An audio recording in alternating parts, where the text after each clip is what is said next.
Bonjour, je suis Gloria Guissou Cabré, consultante en chimie de l'eau, spécialisée en installation de laboratoire de traitement d'eau potable pour les stations de traitement et par ailleurs présidente de Ringo Club, organisation éduco-sportive qui accompagne des talents sportifs, également Yenenga de l'année en cours de mandat.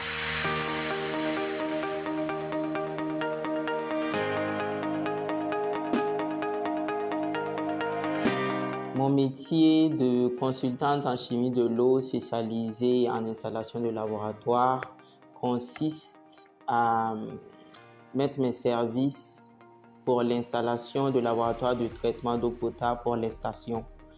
Il s'agit au début, commander le matériel, installer, former le personnel sur place ou contribuer au recrutement, faire la mise à niveau et faciliter la réception définitive. Donc, c'est essentiellement ça. J'interviens aussi lorsqu'il s'agit uniquement de former le personnel pour la gestion des équipements, lorsqu'il s'agit de faire la maintenance préventive, parce que c'est assez vaste.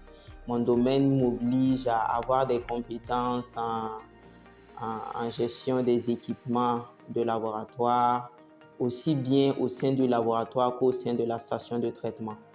Donc, que ce soit la maintenance préventive ou curative, ou la chimie pure quant aux analyses physico-chimiques, organoleptiques ou parfois même microbiologiques, j'interviens. Alors, avoir choisi génie civil option gestion et maîtrise de l'eau, devenu aujourd'hui hydraulique, eau et assainissement HEA, c'est motivé par le besoin du terrain. J'ai estimé que, étant un pays sahélien, le Burkina Faso avait besoin d'avoir des compétences dans le domaine de la gestion de l'eau, dans le domaine de la préservation des ressources naturelles et allant dans le sens du traitement spécifique de l'eau. Je pense que ce sont des compétences qui sont rares d'avoir des chimistes et qui puissent se vendre à l'international. C'est ce qui m'a motivé. L'eau va rester une ressource incontournable et c'est une ressource rare au Burkina Faso. Si l'on peut réfléchir à des solutions novatrices qui puissent permettre de traiter de façon plus efficiente et de pouvoir économiser davantage de ressources, je pense que c'est le bienvenu. Raison pour laquelle je me suis orienté vers ce domaine. Je suis surtout passionné d'eau. Je m'y sens bien. Le domaine de l'hydraulique, eau et assainissement est essentiellement composé de la partie un peu génie rural où on va se concentrer sur l'hydraulique générale des barrages, l'hydroélectricité et l'hydraulique routière, et telles que les dallots, les caniveaux. Il y a la partie eau où on va se concentrer sur le comportement même de l'eau, depuis la pluviométrie jusqu'à son écoulement dans les points d'eau, les barrages et tout ce qu'il y a comme stockage d'eau naturelle ou artificielle créée par l'homme. Il y a la partie assainissement, que l'on parle d'assainissement global, d'abord de l'hygiène, qu'on a bien vu en évidence lors de l'épidémie de Covid, mais aussi de l'assainissement général tel que l'assainissement individuel dans les ménages et les traitements de boues de vidange pour l'assainissement à l'échelle des villes et des pays. Donc, à l'intérieur, on va pouvoir avoir accès à un grand nombre de formations qui se distinguent entre eux par le volume horaire. Plus c'est important pour la filière, plus il y aura un gros volume horaire.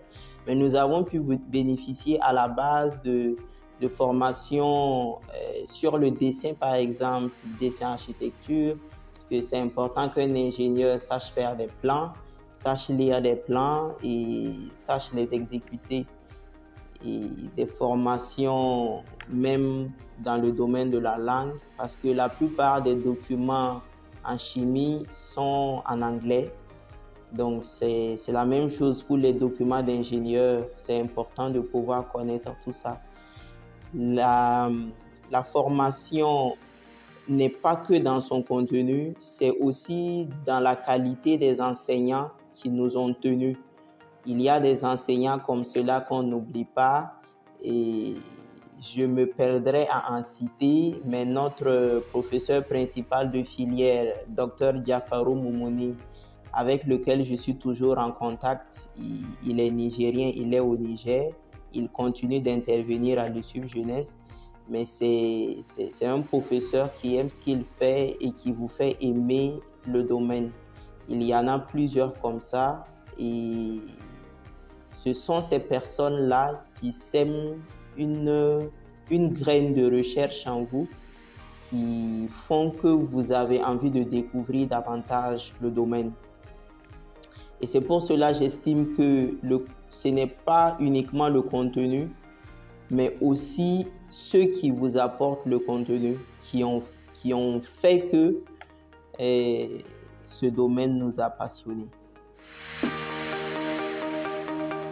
J'ai intégré l'USUP Jeunesse en 2014 après l'obtention de mon bac en choisissant génie civil, option gestion et maîtrise de l'eau, qui est aujourd'hui hydraulique, eau et assainissement.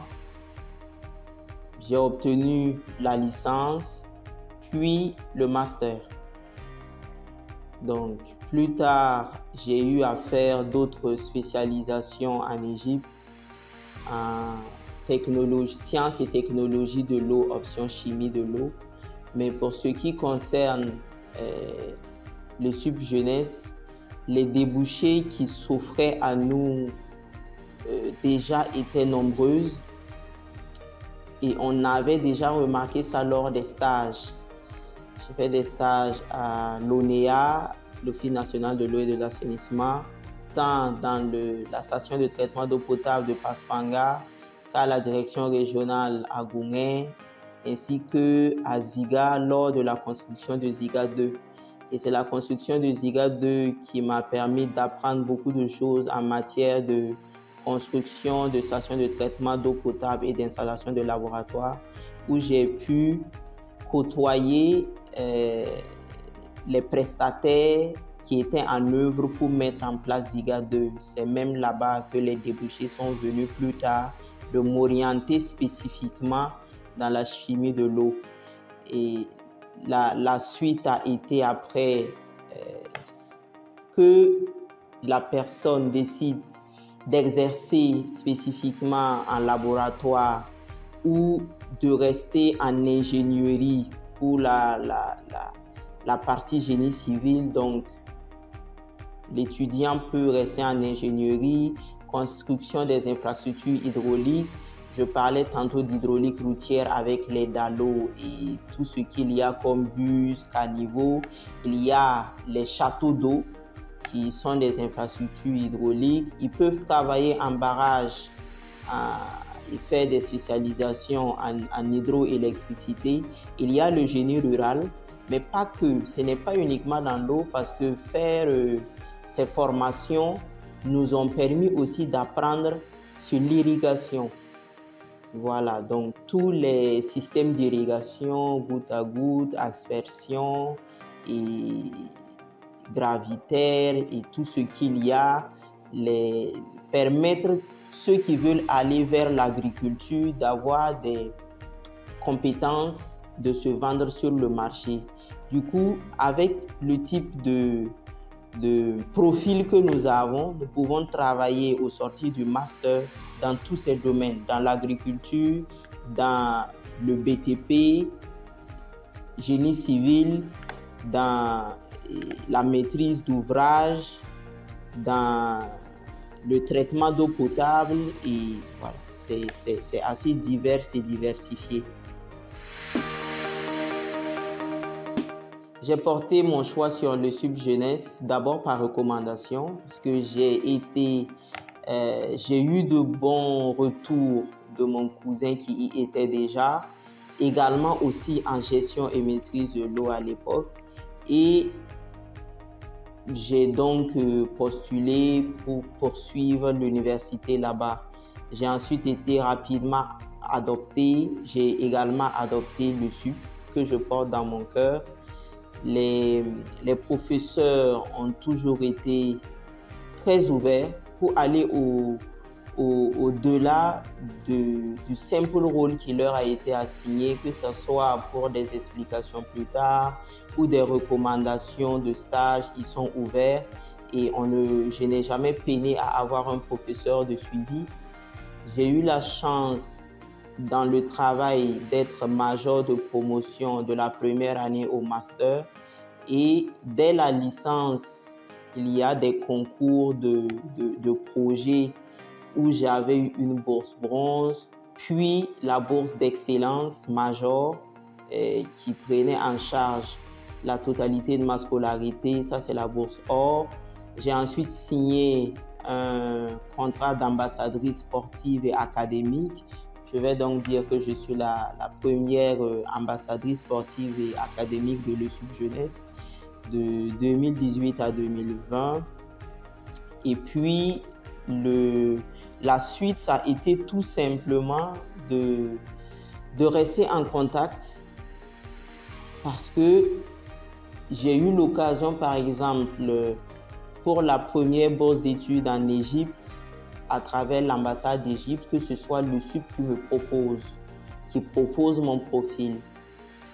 Donc, c'est important pour moi de mentionner le fait qu'au-delà de l'aspect académique, le Sup Jeunesse a un visage humain. Le Sup met l'humain au devant.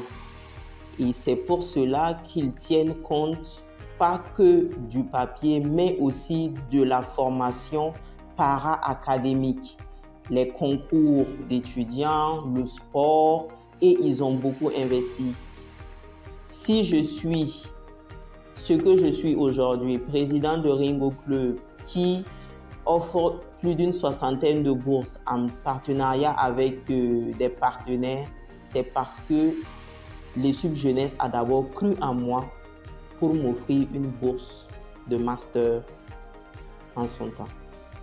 Donc, je voudrais profiter de l'occasion, remercier le directeur général et tout le corps professoral qui y sont toujours ou qui ne sont plus pour l'impact qu'ils ont sur chacun de nous et sur le fait qu'ils façonnent des bâtisseurs d'avenir.